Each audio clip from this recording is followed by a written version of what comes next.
like this horse right here. His name is Tiz The Bomb, and Tiz The Bomb, he was one of the best 2-year-olds in the country. He's a 4-year-old now. He started his career out here at Kingland. I mean, he's not the same horse that he was, but Kenny probably has 120, 130 horses in training. But of every horse that Kenny has, this is my boy right here. This is Tiz The Bomb. Right, yeah, and any person that's in this game that say that they don't fall in love with the horses, they're not telling the truth. Yeah. They are not telling the truth. I was working at a farm called Adena Springs Farm, and I just went through my divorce, and I was missing my family and my kids. But these horses are therapy, man. Like every evening around sunset, I would walk around the farm, Adena Springs Farm, Frank Stronach. I worked there for like 7 years. And man, and I mean, just talking to the horses, they always listen. They don't talk back. Like they always there for you. And like I said, you just have to have a passion. Like you can't be here for the paycheck. If you're here for the check, it's not going to work for you. You have to have a passion and a love for the game. And the horses are my therapy. Wow. And I love it. How long you been involved in the game? Since '79.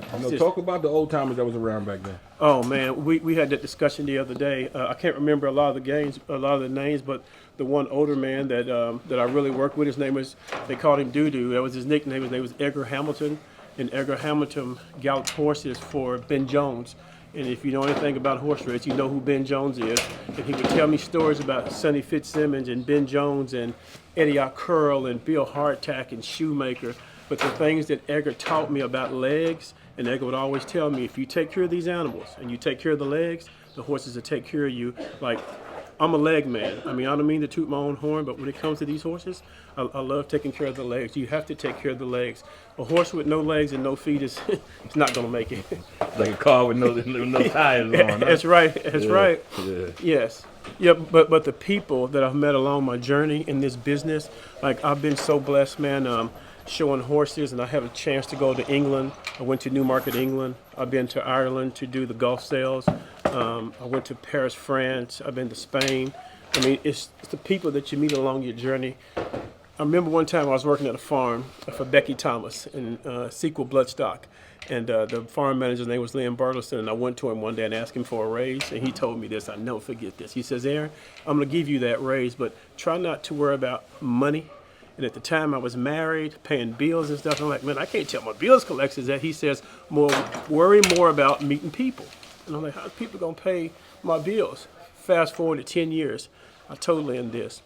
People will take you. You meet the right people along your journey, they will take you to the right job to make that money. So that is a true story.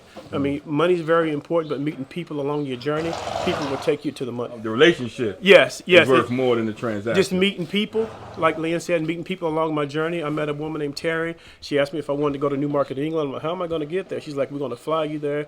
They paid all the bills, paid my way there and everything. And then when I was in Newmarket, England, I met a lady named Emma Abney. At one time, her father was the Prime Minister of Ireland. She saw me showing horses. She said, I love the way you show horses. Would you like to come to Ireland? So I went to Ireland for 5 days and did that sale. Came back, took the money that I made, went to Paris, France, and it's that connection, man. Horses take you around the world. Horses would take you around the world. Wow. But you have to have a love and a passion for it. You can't be in it for the pay. Well, talk about Kingland, man. This place is special. I've been here with Kenny McPeek going on 3 years now. And I love this job, man, and I love what Kenny McPeek has done for me. Like, he's giving me a great opportunity, because there's not a lot of people who look like me that are foremans in this position. And on the backside here at Kingland, there's probably only 1 or 2 blacks, and I'm just speaking the truth. A lot of the people are from Honduras and Guatemala and Mexico. So that's why I say I take my job very seriously. After like 45 years in this business, I've broke horses, I've ridden horses, I've groomed horses, walked horses. I've pretty much done it all in this business. But like I said, the one thing that I really, really enjoy is that sale ring here at Kingland. It is the biggest sale in the world, and people come from all over the world to purchase horses out of this sale. And like I said, I just got my 20 European, and I'm very blessed. I'm very blessed, and I'm very proud of that. Wow. But my biggest, let me see, the biggest one that I've held in the sale ring, I think it was in 2009. Sheikh Mohammed of Dubai bought a horse. I think it was by King Mambo, and he sold for 11.7 million, and that was during the September sale. Wow. Yeah. And that was your biggest moment in the ring? Yeah. That was my biggest moment in the ring. Wow. And people ask me all the time, why do you talk to the horses and why do you pet them? Horses, like, they can feel, man. Like, when I first started, I was really, really nervous.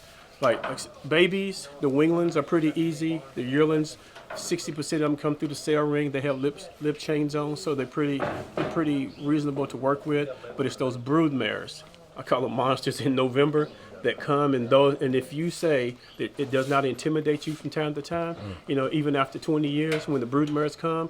So I talk to them, I pet them, but we also have we have the green light that if they get really, really bad, to take them out of the ring.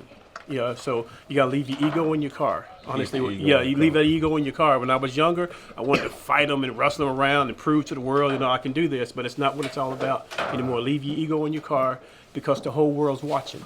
So what you don't want to do is get up on that stage and shank them and pull them around a lot and stuff. So you just give Jeff, that's the guy's name over in the slides the door, open and close. Just give him the signal and take them out. Go stand quietly, and they'll continue on with the bidding.